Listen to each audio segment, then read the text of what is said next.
안녕하세요. 이상튜브입니다. 현재는 육상에서만 가능한 북한 미사일 요격이 이제 해상에서도 가능하게 됐습니다. 해군이 앞으로 도입할 이지스함 3척의 미사일 요격 시스템을 탑재하기로 결정했기 때문입니다. 북한의 미사일 성능이 개량되면서 보다 면밀한 요격 시스템 구축 필요성이 대두된 것이 배경입니다. 국내 언론에 따르면 합동참모본부는 최근 회의를 열어 차기 이지스 구축함 3척의 SM-3와 SM-6 요격 미사일을 동시 탑재하기로 결정했다고 보도했습니다. 지난 10월에 기공한 차세대 이지스 구축함 선도함은 내년 하반기 진수를 거쳐 2022년에서 2024년까지 시험평가를 실시하고 2024년 말에 해군에 인도될 예정입니다. 우리나라의 역대 최대 크기의 구축함을 단 1년 만에 건조하여 진수시키겠다는 것입니다. 해군은 현재 이지스함 3척을 보유하고 있는데 미사일을 탐지 및 추적하는 체계인 이른바 베이스라인 7만 갖추고 있습니다. 즉, 북한이 핵을 탑재한 미사일을 쏘더라도 이를 알아만 낼 뿐 요격하는 펀치가 없는 것입니다. 대신 군은 고고도 미사일 방어 체계나 패트리엇 등 지상에서 미사일을 요격하는 시스템만 보유하고 있습니다. 그런데 최근 북한이 탄도미사일 스커드 B와 C 등을 개발하고 극초음속으로 하강하는 KN-23을 배치하는 등 미사일 시스템을 강화하면서 지상뿐 아니라 해상에서도 미사일을 요격하는 시스템 구축이 절실해졌습니다. 특히 북한이 우리의 해안기지를 겨냥할 경우엔 사드와 같은 지상 요격 시스템보다는 해상에서 바로 요격하는 편이 성공률을 높일 수 있습니다. 이에 군은 앞으로 도입하게 될 차기 이지스함 관계토항급 3척에 SM-3와 SM-6를 장착하기로 한 것입니다.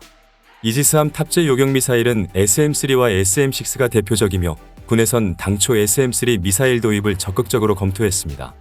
SM-3는 본격적인 요격 전용 미사일이지만 SM-6 미사일은 대함 및 대공 등 다용도이고 개발이 늦어져 배치가 지연됐기 때문입니다. SM-3 미사일은 여러 종류가 있으며 현재 유력한 도입 기종은 SM-3 블록1B입니다. 이 미사일의 최대 사거리는 900km이며 최대 요격 고도는 500km 정도입니다.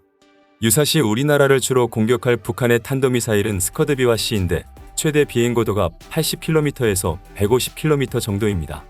하지만 SM-3의 최대 요격고도는 500km에 달하니 우리 입장에선 지나친 고사양이라는 시각이 적지 않았습니다. 그럼에도 도입을 긍정적으로 검토한 이유는 북한의 후방기지에 배치되어 있는 노동미사일이 고각발사로 우리 수도권을 겨냥할 경우 미국제 패트리엇 팩3 미사일이나 국산 천공투 미사일로는 요격이 어려울 것이라는 판단 때문이었습니다. 그런데 지난 2019년 이후에 새로운 변수가 발생했습니다. 북한판 이스칸데르로 불리는 KN-23 등 최대 비행고도가 35km에서 60km에 불과한 북한의 신형 미사일과 초대형 방사포가 등장했기 때문입니다. 북한이 지난 3월에 발사한 KN-23 개량형은 비행거리 600km의 최대 비행고도는 60여 km였습니다. 특히 KN-23 개량형은 전술핵 탄두를 탑재할 수 있는 무기로 주목받고 있습니다.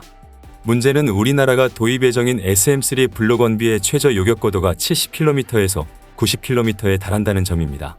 따라서 최저 요격고도가 70km에서 90km인 SM-3는 비행고도가 35km에서 60여 km에 불과한 북한의 KN-23을 요격할 수가 없습니다. 또한 요격이 어려운 KN-23 개량형의 전술핵 탄두를 장착할 수 있다면 북한이 굳이 핵탄두 노동미사일을 고각 발사할 필요성도 낮아집니다. SM-3 블록1B의 비싼 가격도 주목 대상입니다. SM-3 블록1B는 한 발당 가격이 250억 원에 달한다고 합니다.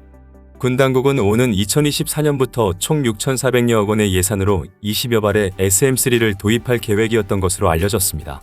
하지만 SM-3로 요격이 불가능한 새로운 북한의 미사일 위협이 등장함에 따라 SM-3 효용성 문제가 다시 도마 위에 올라 사실상 재검토 상태인 것으로 알려졌습니다.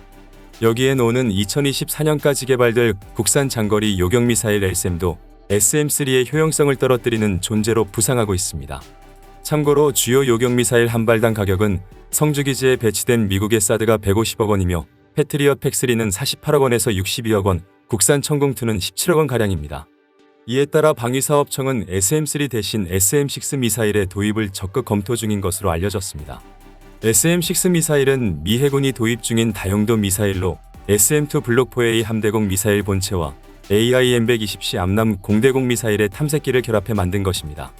항공기와 순항미사일은 물론 탄도미사일까지 요격할 수 있고 함정도 타격할 수 있는 다용도성이 가장 큰 강점입니다. 지난 2016년에는 중국의 DF-21D 대함탄도미사일과 유사한 중거리 탄도미사일 요격 시험에도 성공해 대함탄도미사일 요격 능력도 갖춘 것으로 평가되고 있습니다. SM-6 미사일을 장착한 항공기와 함정 등의 경우 최대 370km 떨어진 표적을 타격할 수 있고 탄도미사일의 최대 요격 고도는 35km가량인 것으로 알려졌습니다. SM-6 한 발당 가격이 50여억 원으로 SM-3의 5분의 1 수준에 불과한 것도 군 당국이 도입을 결정한 이유 중에 하나입니다. 특히 최근 정부와 해군이 적극 추진 중인 한국형 경항모에 대해 중국 등의 대함탄도미사일 위협이 부각됨에 따라 이에 대한 방어용으로도 SM-6가 부각되고 있다고 합니다. 따라서 해군은 SM-3와 SM-6 모두 필요하다는 입장이었습니다.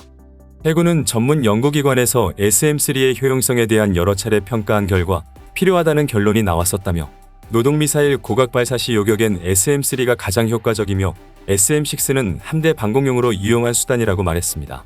하지만 SM-6 미사일에 불안한 시선도 있는 것이 사실입니다. 지난 5월 29일 미국 국방부 산하 미사일 방어국은 SM-6 미사일을 이용한 요격 시험이 실패했다고 짤막하게 발표했으며 많은 외신에서도 SM-6 미사일을 이용한 요격 시험이 실패했다라고 보도했습니다. 미국 측 보도 자료에 따르면 이번 시험은 준중거리 탄도미사일 한 발을 요격하는 시나리오로 진행됐습니다. 이지스 탄도미사일 방어 시스템의 미사일 탐지와 추적, 교전과 요격 능력을 입증하는 것이 목적이었습니다. 실전 상황을 가정해 SM-6 미사일 두 발이 하나의 표적을 향해 발사됐습니다. 과거 3차례 요격 시험이 성공했으므로 이번 요격도 별다른 문제 없이 성공할 것으로 예상됐습니다. 하지만 요격 미사일 두 발 모두 표적을 맞히지 못한 채 허공에서 폭발했습니다. 미사일 방어국과 미 해군은 이번 요격 시험이 이뤄진 장소와 미사일을 발사한 전투함을 공개하지 않기로 했습니다. 실패 원인에 대해서도 조사 중이라고만 밝혔을 뿐이며 구체적인 내용은 밝히기를 꺼리는 분위기입니다. 그럼 이번 시험은 왜 실패했을까요? 미국의 미사일 방어 시스템은 어떤 나라보다 기술적 신뢰도가 높습니다. 전력화에 앞서 성능을 철저히 검증하기 때문입니다. 이번 요격 시험도 미국의 까다로운 검증 규정에 따라 실시되었던 것으로 알려지고 있습니다. 다만 이전의 테스트와 달리 실전 상황을 가정해 높은 불확실성 속에서 요격 임무를 부여했습니다. 탄도미사일을 요격하기 위해 개발된 미사일은 단순한 비행 테스트부터 실전 상황을 가정한 요격 테스트까지 여러 시험 단계를 거치게 됩니다. 초기 테스트에선 전술적 요소를 배제합니다. 기술적 데이터만 얻는 것이 목적이므로 타격 목표인 미사일의 표적 및 비행 정보를 요격 측 전투체계에 고스란히 제공합니다. 즉, 타깃이 어느 정도 속도와 고도 및 코스로 날아올지 전부 파악한 상태에서 요격 미사일이 표적을 맞힐 수 있는지 여부만 시험하는 것입니다. 반면 실전 테스트에선 표적에 관한 그 어떤 데이터도 주어지지 않습니다. 위성을 통해 미사일 발사 경보가 전파되면 이지스함은 목표물이 나타날 것으로 예상되는 방향으로 레이더빔을 집중 조사합니다. 표적을 탐지 및 추적해 요격 미사일을 발사하는 실전과도 같은 상황에서 테스트를 진행합니다. 이번 SM-6 요격 시험은 이 같은 시나리오로 진행되었으며 결론적으로 실전 상황에서는 아직 요격 능력을 갖추지 못했다는 것이 입증된 것입니다. SM-6 미사일은 탄도미사일을 잡기 위해 개발된 것이 아니라 적 항공기가 공대함 미사일을 날리기 전 요격할 수 있는 장거리 함대공 미사일로 개발되어서 아직 완벽하지는 않습니다. 함대의 방공구역을 확장하는 차원에서 사거리 167km급 SM-2 함대공 미사일을 대폭 개량해 만들어졌습니다. SM-6 미사일의 최대 사거리는 370km이며 미사일을 발사한 군함의 목표 조준용 레이더인 일루미네이터의 지원 없이 스스로 목표를 타격하는 능동 레이더 유도 장치도 적용되었습니다. 그 덕분에 SM-6 미사일을 탑재한 군함은 더 많은 표적을 동시에 공격할 수 있는 능력을 갖추게 됐습니다. 미사일과 부스터 및 유도 장치 모두 기존 미사일 기종에서 하나씩 다운 검증된 부품이기에 신뢰성도 높아서 미 해군의 차세대 핵심 방공무기가 될 것이라는 기대를 모으고 있습니다. 우리나라의 해군은 SM-6가 아직 완벽하지는 않지만 경제성과 다용도성을 고려해 SM-6를 선택한 것으로 보입니다. 무기 도입 사업은 언제나 그러하듯 예산과 자원이 한정되어 있어 우선순위를 정해 추진할 수밖에 없습니다. 방사청과 해군이 합리적이고 현명한 선택을 했기를 기대합니다. 이상 마치겠습니다. 시청해 주셔서 고맙습니다. 이상튜브였습니다.